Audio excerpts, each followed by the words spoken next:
7 October 2023 আজ থেকে প্রায় 364 দিন পূর্বে দীর্ঘদিনের নির্যাতন নিষ্পেষণের জবাবস্বরূপ হামাস ইসরায়েলের উপর চালিয়েছিল এক আকস্মিক হামলা।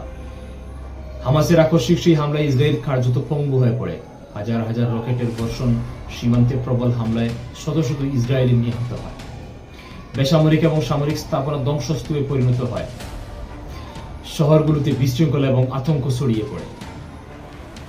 অনেক ইসরায়েলি নাগরিক ও সৈন্য হামাসের হাতে জিম্মি হয়। এই হামলা ইসরায়েলের নিরাপত্তা ব্যবস্থার উপর এক ভয়াবহ আঘাত হানে। ইসরায়েলের প্রতিরক্ষা ব্যবস্থার ব্যর্থতা পুরো বিশ্বকে চমকে দেয়। হামাস ইসরায়েলের যুদ্ধের 1 বছর পূর্তি উপলক্ষে হামাস কি আবার নতুন কোন যুদ্ধের, নতুন কোন হামলার, আকস্মিক কোন হামলার পরিকল্পনা আসছে? আন্তর্জাতিক যুদ্ধ বিশ্লেষকগণ মনে করছেন এই বার্ষিকী উপলক্ষে হয়তো আবারও একটি বড় আক্রমণের প্রস্তুতি নিচ্ছে হামাস। হামাসের হাতে এখন রয়েছে উন্নত ক্ষেপণাস্ত্র, ড্রোন এবং অন্যান্য যুদ্ধাস্ত্র। তাদের সাম্প্রতিক উন্নতকরণ এবং সামরিক প্রশিক্ষণ ইসরায়েলের বিরুদ্ধে নতুন করে যুদ্ধের ঝুঁকি তৈরি করছে। তাছাড়া হামাস ইসরায়েলের নিরাপত্তা ব্যবস্থার উপর সাইবার হামলা চালানোর সক্ষমতা অর্জন করেছে। গত বছরের মতো এবারও হামাস আশ্চর্য আক্রমণের নতুন কৌশল ব্যবহার করতে পারে, যাকে স্ট্র্যাটেজিক শক বলা হচ্ছে। হামাসের সম্ভাব্য হামলায় ইসরায়েলের কি আগাম কোনো প্রস্তুতি আছে? ইসরায়েলও নতুন আক্রমণের জন্য নিশ্চয়ই প্রস্তুতি নিচ্ছে। কতটুকু সফল হতে পারবে সেটা ভিন্ন আলাপ। ইসরায়েলের গোয়েন্দা সংস্থা মোসাদ হামাসের প্রতিটি পদক্ষেপ গভীরভাবে অবজারভেশন করছে। ইসরায়েল ইতিমধ্যে গাজা সীমান্তে অতিরিক্ত সেনা মোতায়েন করেছে এবং হিজবুল্লাহর হুমকি মোকাবিলায় সীমান্ত রক্ষার জন্য ক্ষেপণাস্ত্র এবং প্রতিরোধ ব্যবস্থা শক্তিশালী করে তুলেছে। এছাড়া ইসরায়েলি বিমান বাহিনী গাজা ও লেবাননের ওপর আক্রমণ চালানোর পরিকল্পনা তৈরি করছে। বিশেষজ্ঞরা আশঙ্কা করছে যে হামাসের আক্রমণ হলে পরিস্থিতি দ্রুত তুমুল যুদ্ধের দিকে মোড় নিতে পারে। অস্থির হয়ে যেতে পারে পুরো মধ্যপ্রাচ্য। এবার আসি হামাসকে হেজবুল্লাহ ও হুথিরা সম্ভাব্য কি সহায়তা দিতে পারে।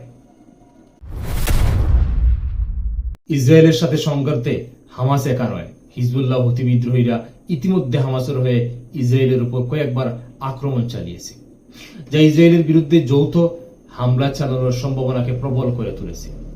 হিজবুল্লাহর হাতে রয়েছে বিপুল পরিমাণ ক্ষেপণাস্ত্র এবং রকেট, যা লেবানন সীমান্ত থেকে ইসরায়েলকে লক্ষ্য করে নিক্ষেপ করা হতে পারে। এছাড়া ইয়েমেনের হুথিরা আঞ্চলিক সংঘাতে অংশ নিতে পারে। ইরানের সমর্থনে হুথিরা মধ্যপ্রাচ্য ইসরায়েলের বিরুদ্ধে নতুন ফ্রন্ট খুলতে পারে। ফলে পুরো অঞ্চলের অস্থিরতা আরো বেড়ে যেতে পারে। হেজবুল্লাহ ও হুথিদের প্রক্সি যুদ্ধে ইসরায়েল কি টিকতে পারবে? যদিও ইসরায়েল তাদের প্রতিরক্ষা ব্যবস্থা ব্যাপকভাবে উন্নত করেছে, প্রশ্ন থেকে যায় ইসরায়েলি জনগণ এই নতুন আক্রমণের সঠিক মোকাবেলা করতে পারবে? যদি সেটা কোনো ক্রমে হয়ে যায়। সাম্প্রতিক হামাসের হামলায় ইসরায়েলের নাগরিকদের মধ্যে আতঙ্ক এবং ব্যাপক অসন্তোষ তৈরি হয়েছে। হামাস গাজা থেকে পরিচালিত হয় এবং ইসরায়েলের বিরুদ্ধে রকেট এবং সশস্ত্র প্রতিরোধ গড়ে তোলে। তাদের রকেটের সংখ্যা সীমিত হলেও ইসরায়েলের জন্য এটি একটি স্থায়ী হুমকি। হিজবুল্লাহ লেবাননের শিয়া মিলিশিয়া এবং যারা শক্তিশালী এবং ইরানের সক্রিয় সমর্থন পায়, তাদের কাছে উন্নত রকেট এবং মিসাইল সিস্টেম রয়েছে, যা ইসরায়েলের জন্য গুরুতর প্রতিরোধ সৃষ্টি করতে পারে। হুথিরা ইয়েমেনের ইরান সমর্থিত শিয়া গোষ্ঠী।